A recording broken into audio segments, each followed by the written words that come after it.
Alex Outram back on the Title Services pregame show as we're joined by the head coach of the Buna Cougars, head coach Bradley Morgan. And coach, coming into tonight, 10-3A play, coming in 2-1, taking on an Anahuac Panther team that's, 3-1, 2-1 for the Panthers. One loss coming into tonight, both teams to the buzzsaw, as you said, East Chambers. How big does tonight's matchup equate to 10-3A play? Well, I think we're both looking at, if you win this game, you got a good shot at getting second place, which, going into the playoffs, being in those top two spots, should give you a lot better opportunity to win that first, have a better chance of winning that first playoff game. The inter-district played 3-0, lost last week to East Chambers. When you were looking over the film last week, what was some of the things that you liked, and what was some of the things that you saw that they could improve on this week? Things that we can improve on? Yes, sir. Well, like I said, we lost our quarterback in the Hardin game, the first series, so we've worked out two different quarterbacks for the last week and this week. I think that's going to help. Getting some time, some practice under their belt is going to help them be more comfortable with our offense, and that should help us. How coming into this week's game, how was it with those players coming? Or you had some freshmen coming up to varsity, some different players filling the holes. How did practice go this week? Our kids work hard. I mean, they always do. They do what we ask them. I mean, they're not lazy at all. They come out and I'm not going to say 100%, but they come out every day. They don't complain and they don't gripe. They just come out and do what we ask them to do. So they're doing their part. For those who are tuning into a Cougar football game for the first time, what kind of offense are you running on that side of the ball? I mean, we base out of a slot T, but this year we've everybody's running the spread, and I mean, just like everybody else, we watch TV and see that, and our kids see it, and we're kind of multiple. I mean, like I said, we base out of a slot T, but we'll get in some spread. We'll put the quarterback back, and shotgun and do some things out of that. We kind of jump back and forth. Who's some of the kids that you were relying on in the offensive side of the ball? Jake Menard's a senior. He's a 1,000-yard rusher last year. We still have him at fullback. He's had some good games. Logan Moss has got he's got a week under his belt, a week of practice now, and a game under his belt. So I think he'll improve. Our offensive line, we've kind of moved them around, and we've had it because of injuries. We've had a left tackle play right guard, and Coach Edwards has done a really good job, I think, of fine-tuning them. I think that they will I think you'll see an improvement there tonight, hopefully. Flip side of the ball, what kind of base defense do you run out of? We're in a 26, 4-3. Okay. And who are some of the kids that you're relying on the defensive side? Got Kel Knox. He's a sophomore at Mike linebacker, and so being a young kid, he's gotten better, I think, the more experience he gets back there, and he actually played back there some last year. I think he'll get better as the season goes. Our front, our ends, and our two techniques, they're young too. So I think some of the experience they've had, in some good games and the bad game is going to get them better. Tonight, to come out with a victory in the contest, what's going to be some of your keys to victory tonight? I think we're going to have to hold on to football.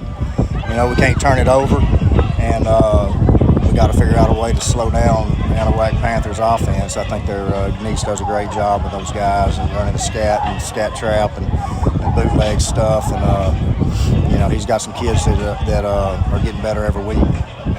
Well, Coach, I greatly appreciate the time before the game, and best of luck in tonight's contest. Thanks, sir.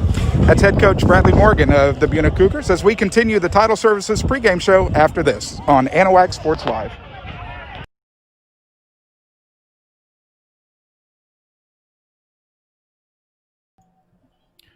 And as you just heard from Alex Outram interviewing Buna head coach Bradley Morgan, as the teams are just about to start coming onto the field, we're going to go right into the interview with head coach Greg Neece of the Anahuac Panthers.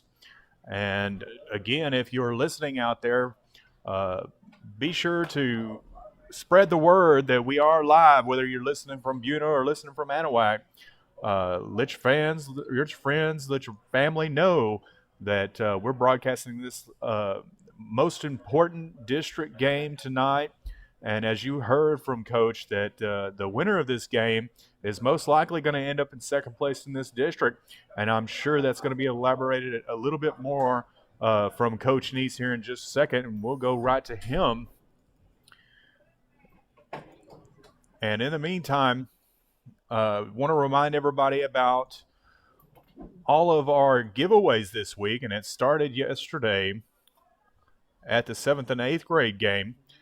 We're giving away 2 T-shirts sponsored by We've Got You Covered, and we're also giving away 2 Spirit Cowbells, and all you have to do is hit that YouTube subscribe button.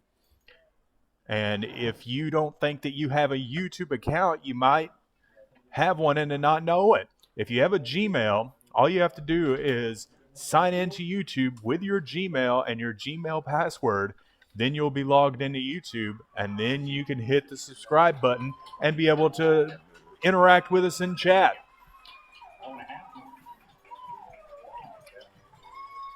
So with that, we're going to go down to the field once again for the interview with head coach Greg Neece, and we'll be back after that for the coin toss and the national anthem. Alex Outram back on the Title Services pregame show as we're joined by the head coach of the Anahuac Panthers, head coach Greg Neece. And Coach, back into 10-3A play. Goes without saying, 2 teams with 1 loss in 3A. What are you kind of talking about to the kids this week of the importance of this ball game? Well, this is a playoff game to get in the playoffs. If they win, they're automatically in. If we win, we're in a great position to get in. So they've played one more game than us because we had their open date last week. And so they're 3-1 in district. So they played 4 games. So we got to win this game. We got 3 left, and this is a big game for us. It's a winnable game, but it's also a game that, they have a good football team, very well coached. Coach Bradley's been there for a long, long time. And then when you're in this area, everybody knows who he is, and everybody's good friends with him, and I'm good friends with him. But, it's just a huge game for us, a huge game for them. So, whoever wins is going to be looking pretty for the playoffs. Last week, kind of a different scenario, taking on a private school out of the deep piney woods to make up for earlier games in the season. What was some of the things you liked, and what were some of the things that you felt y'all could improve on after looking over the film? Well, it's always fun to play. It's enjoyable and fun to play teams that you don't usually play or see. And so when we played Mart earlier in the year, then state champion, we had a shot at the title that day, and then playing Brook Hill, having them come 3.5 hours from Bullard, and because you'll never play them unless a situation like this pops up. So it's always fun to see different people and see different schemes and meet new coaching staffs. And we actually found out there was a couple, 2 or 3 coaches on there that we knew that had some roots down here, the coach of Jasper, West Hardin. So it just sees how you stack up against other people. And, it's interesting to see how your kids respond to a different team that they're not used to seeing. So I thought we handled it pretty well. So they outplayed us that night. And I think, it didn't count for playoffs, which is good. But, we got a loss in the loss column, which, that's fine, I'll take it. But it was the best type of practice we could have to get ready for this game, was to play a game. I don't think we would have got better if we would have just practiced without playing a game. So we definitely got better Friday night playing that game against Brook Hill, and we had a great week of practice. So hopefully it'll propel us into a victory tonight. As we talked about last week before the game, got some freshmen who are up on the squad, got some of their first game action last week. Between the game action last week and practice this week, how do you feel like they're molding into the squad? Well, we kept a couple of them up. KJ Moore, he's been playing a defensive back, plays a little bit of wide receiver, but he starts at corner for us. He's doing a good job and getting a lot of experience, and he knows what it's like to be picked on, because they're going to pick on him because he's young and kind of small, but he's going to be a dang good football player. And then Marcus Curiel, we brought him up. He's my JV quarterback, and we're having an outstanding season with our JV. So I hated taking him away, but it also gives an opportunity to some other guys on the JV to play quarterback.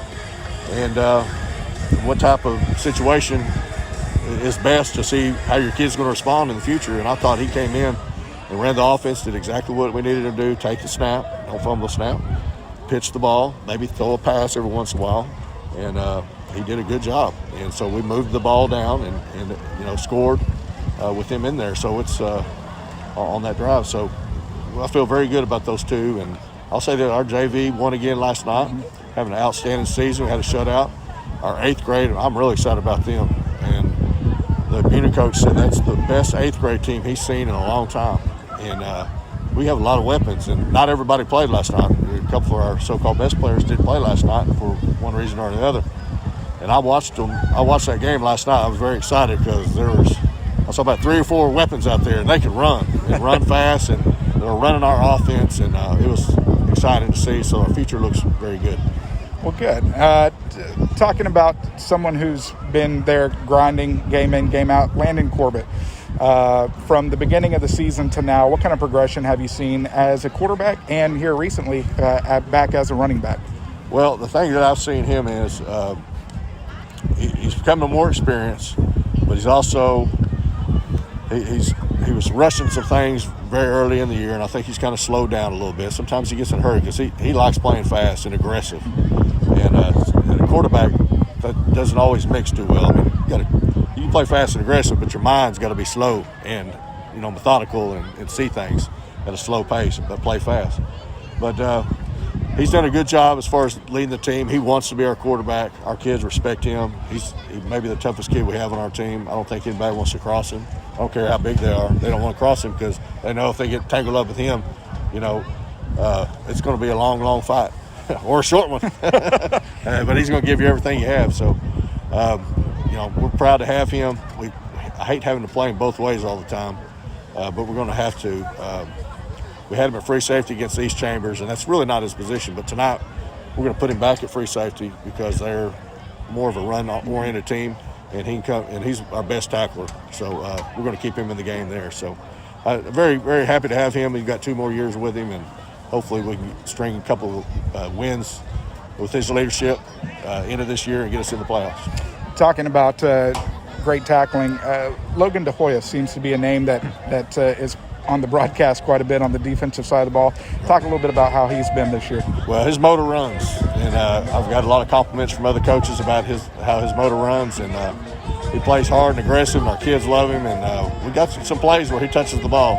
And we haven't done it in a game yet, but hopefully we can get in position to do that when we're in Power O. There's a couple plays for him. We're throwing the ball one time and pitching the ball one time, so it'd be awesome for him to score because I know that would just ignite our team because he's our spiritual leader, if you want to call him that. He's very flamboyant, kind of carefree, and just plays as hard as he can in practice. We can't block him in practice. It makes our offensive line mad. Our offensive line coach gets mad because we can't block him. I got to take him out so we can get some production. So he's great to have on the team, and I wish it's great for him to come back from an injury. He had a season injury last year, blew his knee out in the second ball game, I believe. So he didn't get to play last year. But he couldn't wait to get back in the rodeo because he rides bulls. So he got his knee fixed and getting back on the bulls. So that's the type of toughness he has. The Buna Cougars tonight, obviously someone that the Panthers know very well. What are you expecting from them tonight? Well, they're very well coached. They play hard. I played them numerous times when I was at Kirbyville. Being in the same district with them, they always bring it every time we play them. Even if they're down some years, they still play hard, and it's tough to win. It's going to be tough for us to win tonight. We watched them against Woodville. Woodville probably has the most talent in our district, probably outside of East Chambers. We have to give them, but Woodville does, and they jumped on them early. 2 quick touchdowns. The defense played hard, so that was a huge win for Buna. So we're going to get their best tonight. And, it'll be a good game. It'll be very aggressive and probably be a little chippy like it was last year. But both teams respect each other. Both programs do, and we're all friends. But tonight, I want to beat my friends. So, yeah.